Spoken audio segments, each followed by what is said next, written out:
You're watching Public Comment, a vlog by Sean O'Connor, which focuses on politics, culture, and self. Good day, folks. Yes, I'm playing with my opening today. Usually it's just, greetings, ladies and gentlemen. However, this morning I wanted to embrace experimentation. Moving on. What do you want to be when you grow up? This question and my variety of answers through the years, I'm 33 years old now. Does that count as grown up, by the way? Sometimes I think not working one's dream job or not earning a desirable wage are things that can make one feel less grown up or adult, empowered to practice responsible adulthood, etc. You know, as the grown-ups talk about the property taxes they pay on the homes that they own, the expenses related to bringing up their children. This is all worked into my confused notion, I suppose, of equating landing your dream job with growing up. One of the privileges that I believe Americans and other Western countries, along with the wealthier factions of other nations, get to enjoy is aiming for that dream job, conceptualizing such a thing. So, what is my dream job? As the strangeness of our still relatively new internet economy continues to shake up the old order of things that seem to endure approximately from right after World War II into the early part of the first decade of the 2000s, I'm estimating here.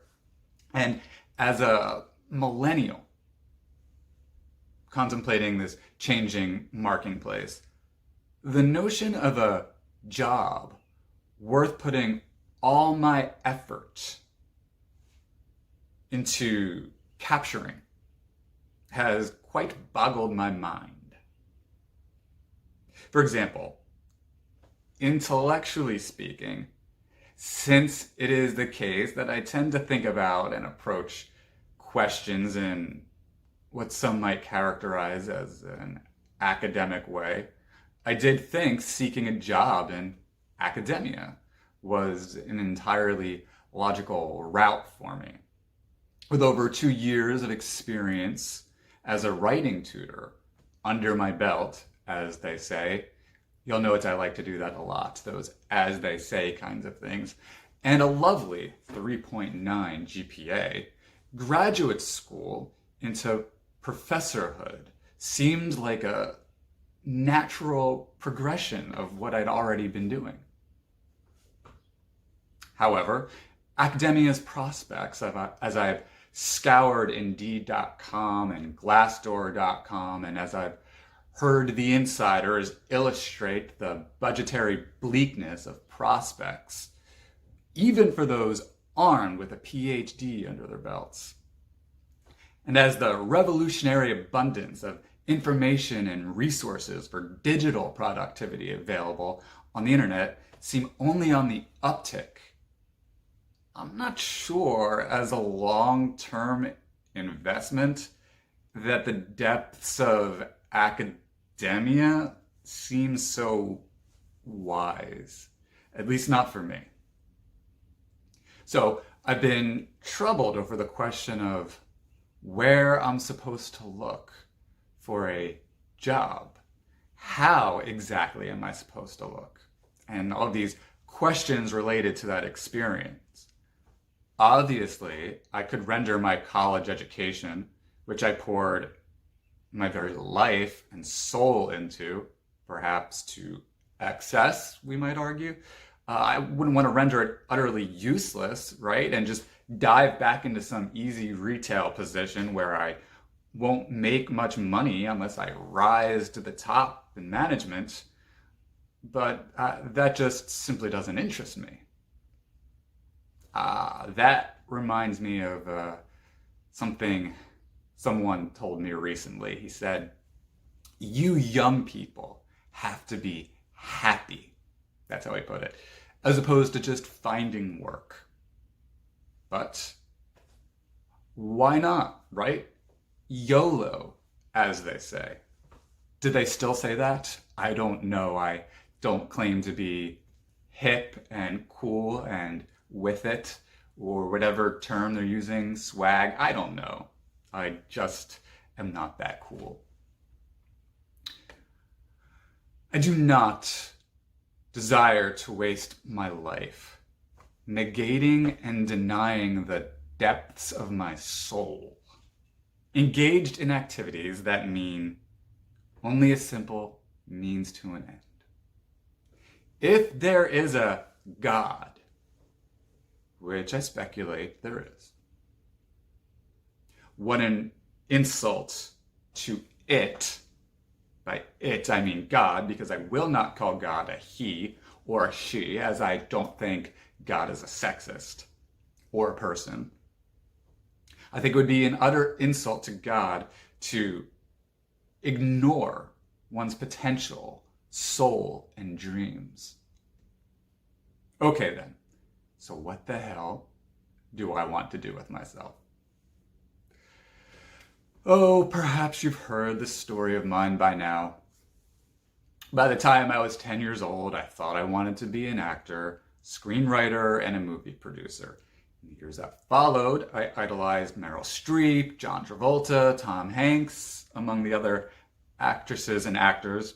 When I was about 13, in the depths of my John Travolta obsession, I fell in love with the unique music of the Bee Gees and the Saturday Night Fever album.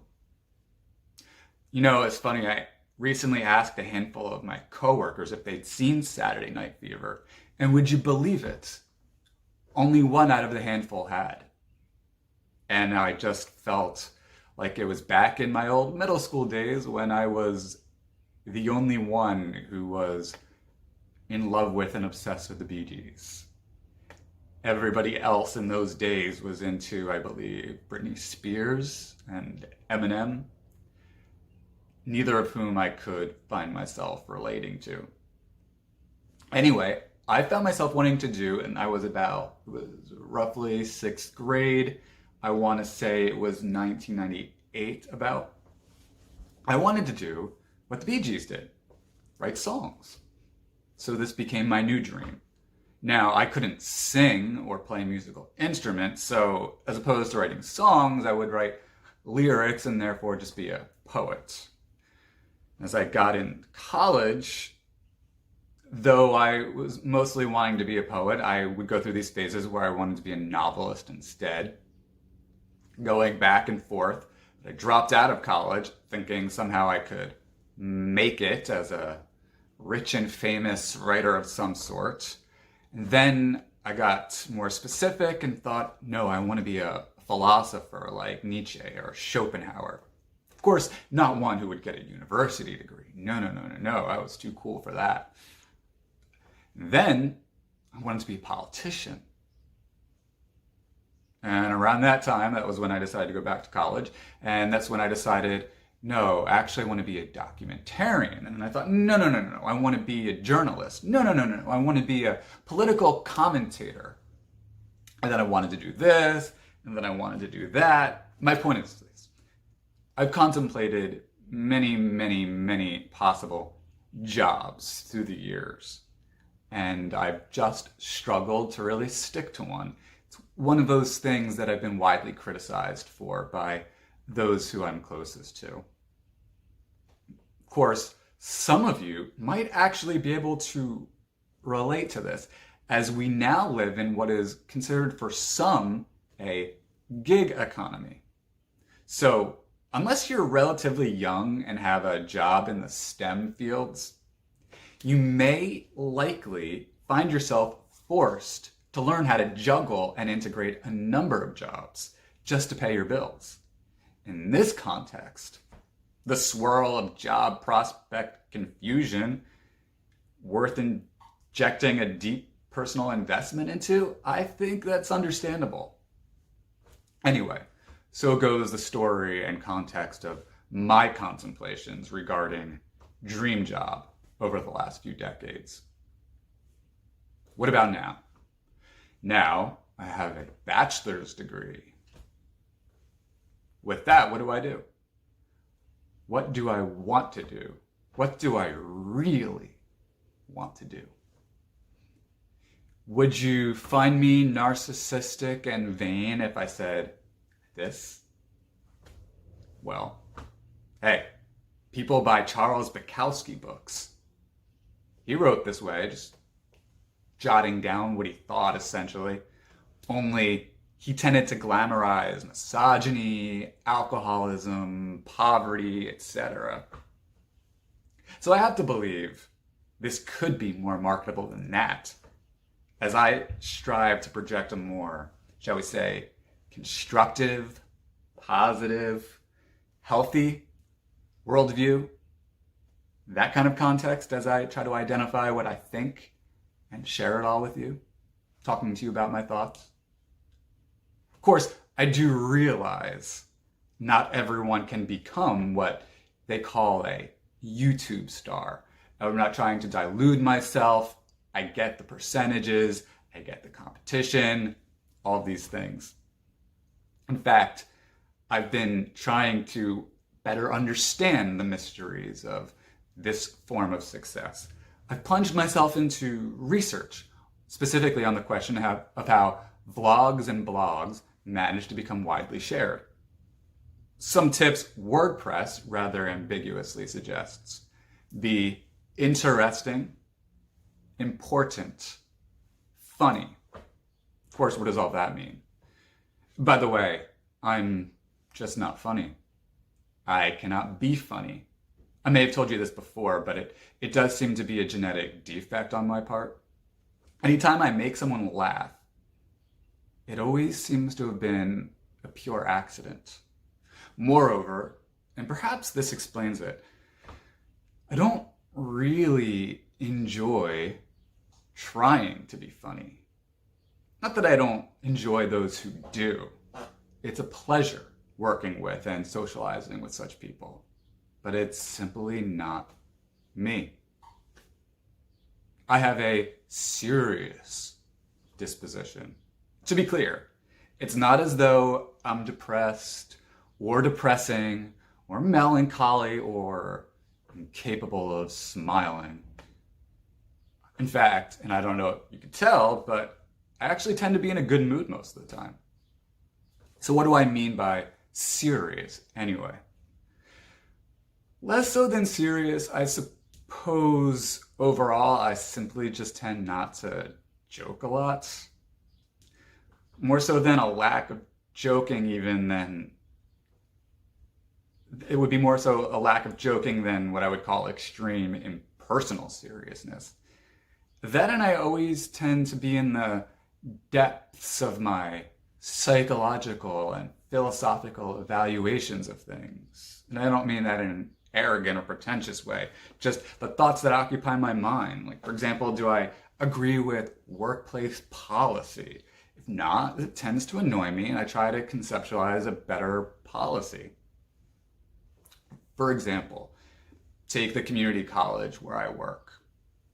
How they decide, let's say, how newly admitted students will be placed into their first English or math courses, or if such coursework ought to be required. This is a loaded question in itself, so I won't digress. However, I have my opinions, and my opinions seize me like air seizes my lungs.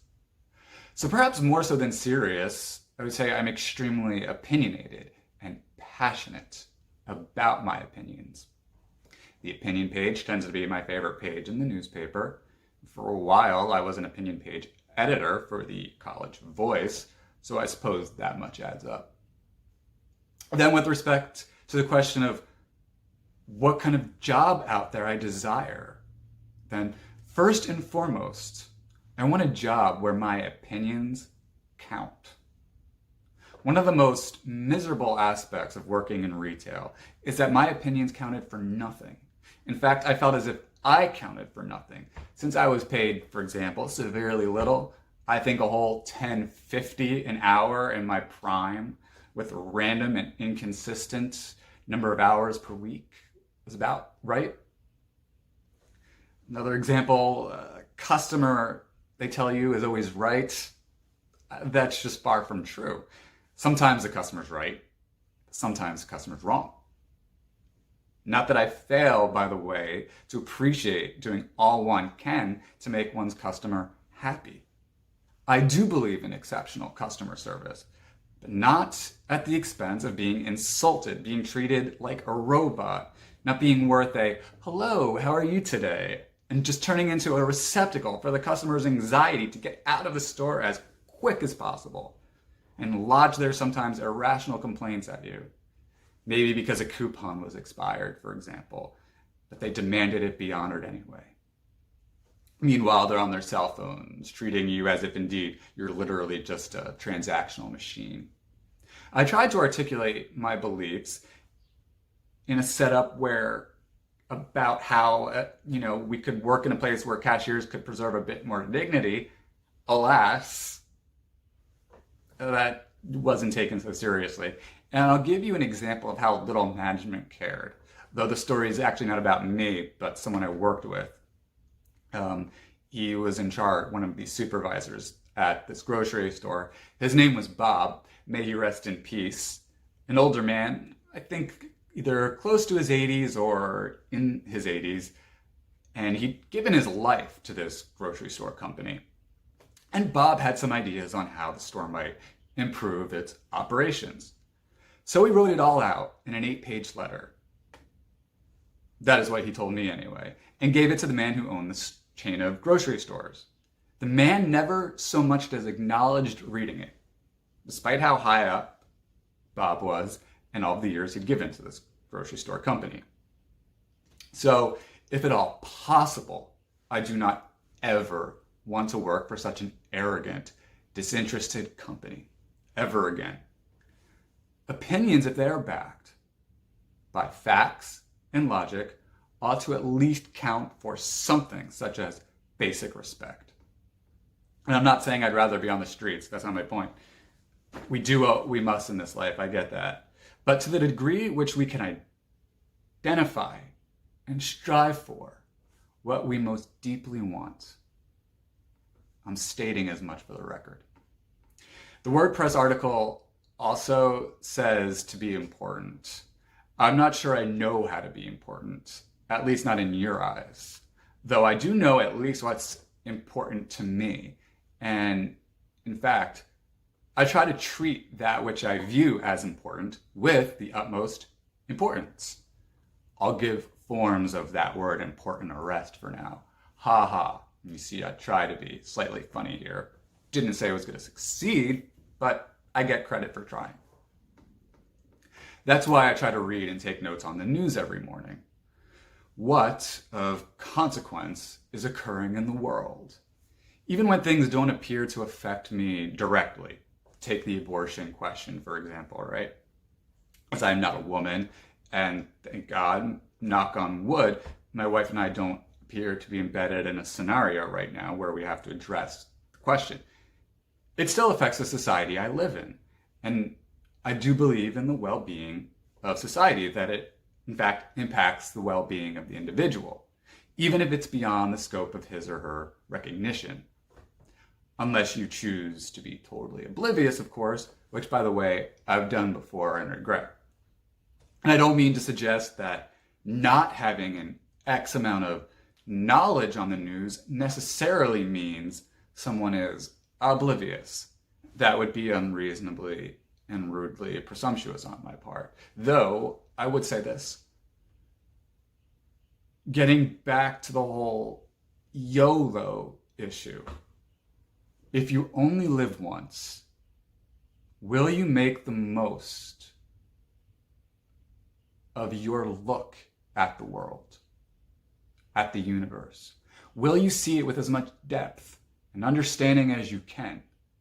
Or will you cheapen your experience? Thus, you see, I find a relationship between importance and richness of life experience, even if I've not quite figured out how to make myself important and enriching to others, or how to show that I could.